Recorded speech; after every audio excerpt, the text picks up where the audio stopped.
شرم آتی ہے. ہمارے صدر محترم اس مجلس کے ذہین بھائی ایک مرتبہ ایک وکیل صاحب کو لے کر کے وہاں پہ پہنچے, جا کر کے دیکھا وہ خود اپنی زبان سے کوئی ذکر نہیں آیا, خود ہی کہنے لگا ہے مدرسے کا ایسا ماحول ہے. تو میں چاہتا ہوں کہ اس کو چینل پہ چلوایا جائے تاکہ لوگوں کو معلوم ہو جائے مدرسے کے اندر ایک آدمی بیٹھا ہوا ہے, سب بچے خاموشی کے ساتھ اتنی صفائی ستھرائی کے ساتھ اور کتنے ادب کے ساتھ بیٹھے ہوئے ہیں. اور بہت سی بات یہ ہے کہ اس کو ذرا سی بات ایسی بدگمانی میں مبتلا ہو جاتی ہے. تو سد بھاونا منچ کا اصل فائدہ یہی ہے کہ ہماری تو وہ سننے کو تیار نہیں, اور نہ ہی ہم ان لوگوں میں جا کے کہہ دیں. جب وہ ہمارے درمیان میں بیٹھیں گے اور سنیں گے تو اس وقت میں وہی لوگ کہیں گے کہ ایسا نہیں ہے یار, مسلمانوں کا خیال تو کچھ اور ہے.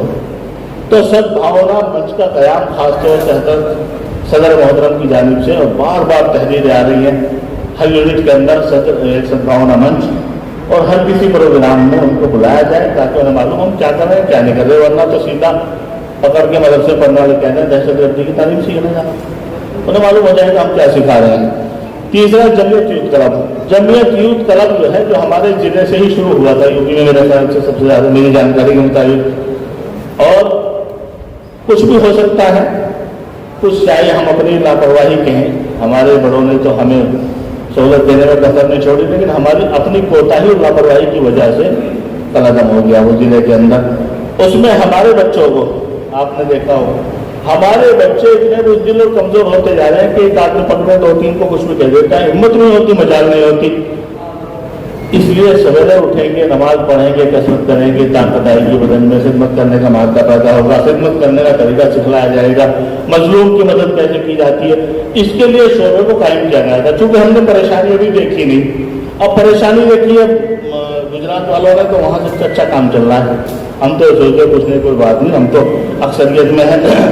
تو اس کے اوپر خاص طور سے زور دیا گیا ہے ہمارے جماعت کی طرف سے کہ اس شعبے کو بھی خاص طور سے اس پر توجہ دی جائے اور ہر جگہ اس کو قائم کیا جائے تاکہ ہم اپنے بچوں کو یہ ٹریننگ سکھائیں کس طریقے سے مدد کرنی ہے, کیسے رہنا ہے, کیسے زندگی گزارنی ہے.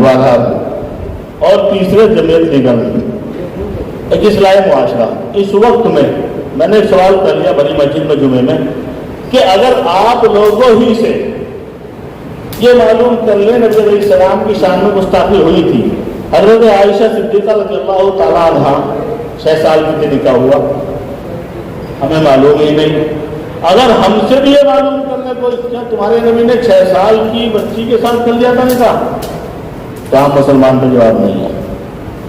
تو اس لیے بدگمانی پیدا ہوتی ہے. تو ہمیں دینی تعلیم سے جوڑیں گے, دین کی باتوں کو سیکھیں گے, سکھلائیں گے, ہمارے نسل میں دین پھیلے گا, انہیں معلوم ہوگا, اس لیے بدگمانی اترا نہیں ہوں گے.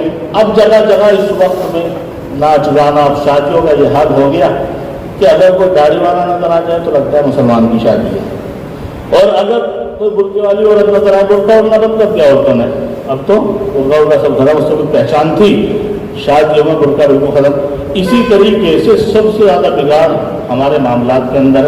تو اصلاح معاشرے کے اوپر گاؤں گاؤں میں, مسجد مسجد میں پروگرام, اور جس کے کنوینر ہمارے حضرت مولانا مشرف صاحب دامت برکاتہ کو تشریف فرما ہے. حضرات کے سامنے وہ تشریف لائیں گے, خیرات کے اظہار فرمائیں گے. ایک اس لیے آپ حضرات کو جمع کیا گیا ہے.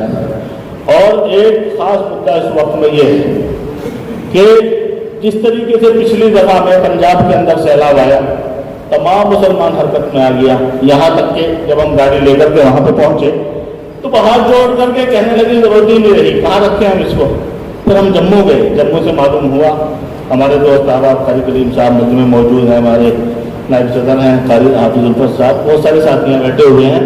تو ہم جموں لے کر کے گئے, کوئی لینے کے لیے تیار نہیں تھا. پنجاب کے لوگ اتنی مدد پہنچی نہ سکو, خاص طور سے پہنچانے والے کون تھے؟ مسلمان تھے. اب اس وقت میں حالات کہاں پہ آئے ہیں؟ آسام کے اندر. اور آسام کے اندر اس علاقے میں آئے ہیں جو سب سے اونچا علاقہ ہے. 1950 میں وہاں پہ بہتری آئی تھی, سیلاب آیا تھا. 1950 کے بعد اب آیا ہے.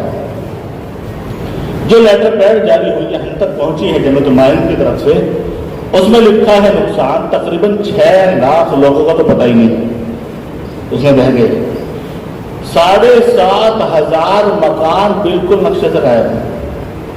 اور 35,400 مکانات وہ ہیں جن کو نقصان پہنچ گیا، جو لوگ بے گھر ہو گئے، تقریباً 80 لاکھ ایکڑ زمین کو نقصان پہنچا ہے۔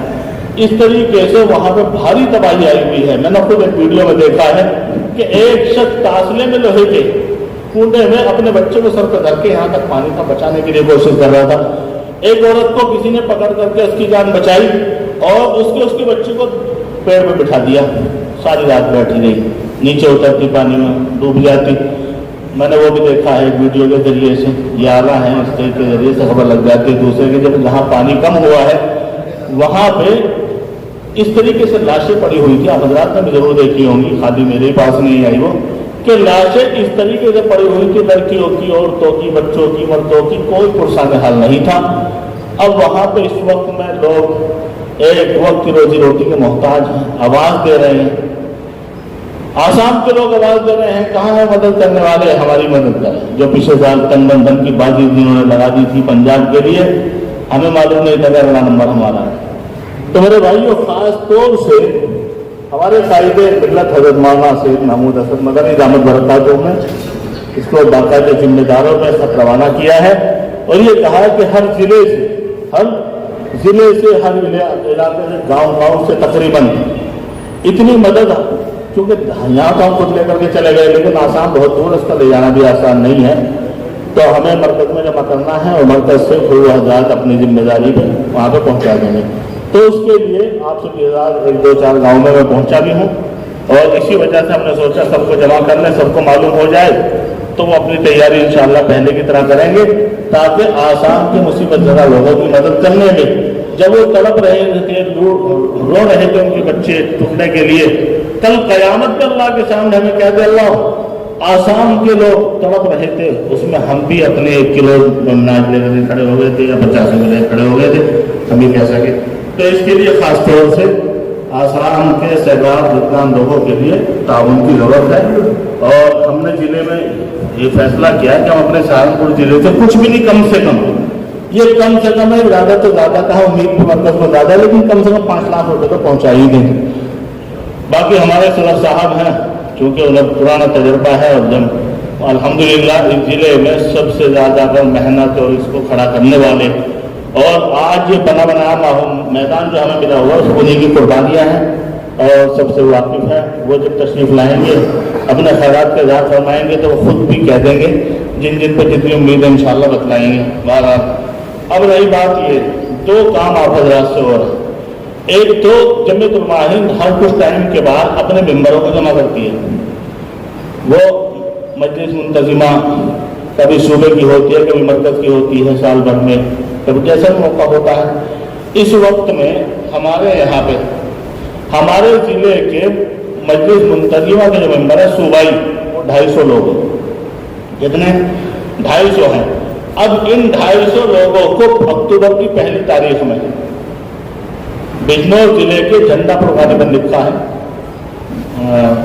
بجنور ضلع میں مقام اور بتلا دیا جائے گا، اس وقت میرے ذہن سے نہیں اتر رہا ہے، لکھا ہوا ہے میرے پاس، اس میں ہمیں صبح کو 9 بجے تک پہنچنا ہے۔ سب کے پاس اطلاع پہنچ جائے گی، تمام تحصیلوں کے صدور نظر جی، جو صوبائی ہماری یو پی کے، مغربی یو پی کے جو ہمارے ضلع سہارنپور کے جو ممبر، وہ 250 جو ممبر 100 پہ ایک بنایا، 100 آدمی کے اوپر ایک بنایا جاتا ہے جی۔ آپ حضرات کے پاس ابھی تو اعلان کیا ہے تاکہ آپ وقت تھوڑا اپنا ترتیب بنا لیں، ابھی ٹائم ہے، جب وقت قریب آئے گا تو انشاءاللہ تمام لوگوں کے پاس ہمارے پاس لسٹ موجود ہے، ایک آدمی کے پاس، سب کے پاس میں دعوت نامہ پہنچ جائے گا، وہ اپنی تیاری کریں، اور تقریباً 250 لوگ ہیں، پہنچنا چاہیے سبھی کو، اس لیے اپنے کاموں کو آگے پیچھے کر لیں۔ اور دوسری منتظمہ ہے پورے ملک کی، جو مرکز کے ممبران ہوتے ہیں، وہ ہمارے یہاں بہت تھوڑے سے ہیں، وہ 80 کی تعداد ہے تقریباً، وہ 1 2 نہیں 30 31 اکتوبر کو ہے ہریانہ کے میوات کے علاقے میں، اس کا بھی دعوت نامہ ہمارے پاس آ چکا ہے۔ فی الحال ہم نے جاری نہیں کیا اس وجہ سے کہ پرانی بات ہو جائے گی، آپ اٹھا کے کہیں کو رکھ دیں گے، پھر کہیں وہ تو دماغ سے نکل گیا، تو جب وقت قریب آئے گا انشاءاللہ ذہن میں رکھیں کہ 30-31 اکتوبر کو ہمیں میوات کے علاقے میں جانا ہے. جن حضرات کے پاس دعوت نامہ پہنچے گا وہ سب حضرات تیار ہو کر کے اس وقت میں خاص طور سے یہ آپ حضرات کو اسی وجہ سے تکلیف دی ہے اس برسات کے موسم میں اس وقت میں. تو بہرحال میں پھر یہی کہوں گا کہ میں آپ حضرات کا شکر گزار ہوں کہ آپ حضرات کو بلایا گیا, امید رکھی گئی, دعوت دی گئی, اور آپ اس بارش کے موسم میں چل کر کے یہاں پر تشریف لائے ہیں. بہت بہت شکریہ جزاکم اللہ.